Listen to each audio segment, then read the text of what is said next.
Hey guys, it's Little Man Jose and welcome to my ranking of original Dragon Ball arcs. OG Dragon Ball is a great manga series, one of, if not my favorite of all time. It was the only manga series I ever read where I loved every single volume, even the worst ones. So now, let's talk about it. The Emperor Pilaf arc. This arc is an arc that, in my opinion, introduces the characters almost perfectly. Whether it's Goku, Bulma, Yamcha, or Oolong. Actually, I know I don't like that introduction. But it shows how these characters met and what their personalities are. The first ever Kamehameha was also spectacular, and that great ape scene in the end, oh my god, that was amazing. It was also one of those things that I really did not expect, especially with Goku having a tail. Like, I never watched Dragon Ball Z before I read Dragon Ball, but I never knew that Goku had a tail before, so that was just really weird to me. However, the arc has a lot of flaws. The humor is very hit or miss, and sometimes it's downright disgusting the shit that happens in this arc. This arc honestly makes me think that Akira Toriyama is a fucking pedophile, and the whole spying on his daughter in the bathroom really doesn't help his fucking case. Either way, I really like the arc anyway, and so I give it the great tier.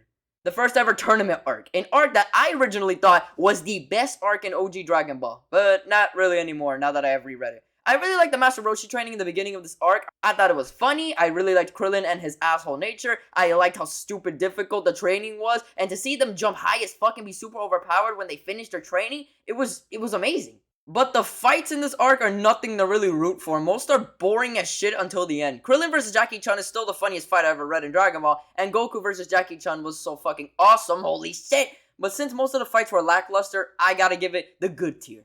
The entire fucking Red Ribbon Army arc. Oh my god, this arc. This arc is stupid long. And this arc is a little weird for me because there are 3 portions. There's Muscle Tower, General Blue, and Tao Pai Pai. I love the Muscle Tower portion. That shit would honestly be a GOAT tier if I was just talking about Muscle Tower. But then you bring in General Blue, and I hate this. General Blue is one of the most annoying villains I have ever read. Not to mention that at the end of his portion, they have a long-ass crossover with another manga series called Dr. Slump.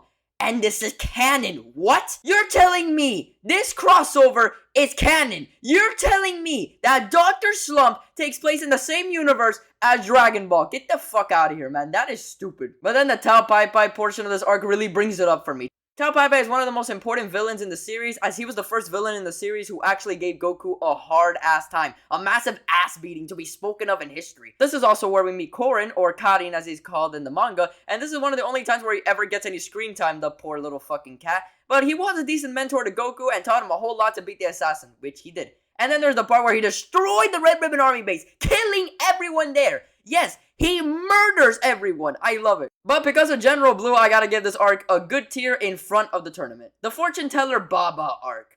I don't really like this arc. This arc is fucking boring. The fights are dog shit. The pacing is killing me. There's almost no importance to this arc until the very end. But you know what? The Grandpa Gohan scene in the end is one of the most emotional scenes in Dragon Ball, and one of the only emotional scenes in Dragon Ball, now that I think about it. I really enjoyed that scene. I thought it was sweet, but it didn't really save the whole arc for me. It's bad. It's pretty fucking bad. The Tien Shinhan arc. Oh, ho, ho. This arc is amazing. Every single fight in this tournament is worth reading, with some of the best choreographed fights that we have ever seen illustrated by Akira Toriyama. Not to mention the whole moral dilemma that Tien is going through. And I like how this arc shows that Master Roshi really does care about the new generation. He's not just a sleazy little fuck. Like, I liked it. And Goku vs. Tien was a masterpiece of a fight. I seriously did not know who was going to win in the end. It was so crazy.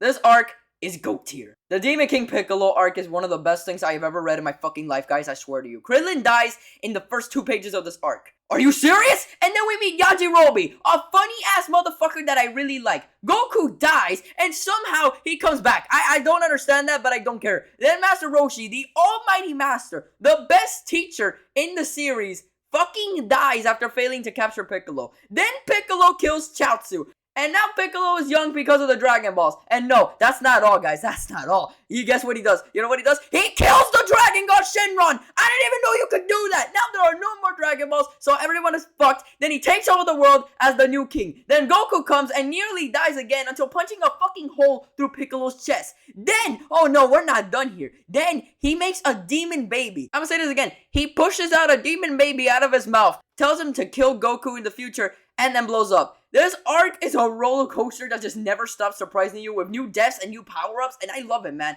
It is one of those arcs that feels like a Dragon Ball Z arc. It's GOAT, no questions asked. The final arc, the Piccolo Jr. arc, or the 23rd Tenkaichi Budokai arc, is GOAT. It is the best tournament arc of all time. Just for that one amazing fight with Goku and Piccolo. This fight was bloody, long, amazingly choreographed, with new moves that we never fucking see anymore, like the Kamehameha shooting through Goku's fucking feet. Or the fact that Piccolo can turn into a giant, like, what? And Goku gets married with Chi-Chi and everything's fine. I love this arc, and every time I read it, I always have fun. It is, without a doubt, the best arc in OG Dragon Ball. Well, this is my ranking, fellas. I hope you enjoyed this video because the next video is gonna be a review of Dragon Ball Z Kakarot. So stay tuned for that. Peace!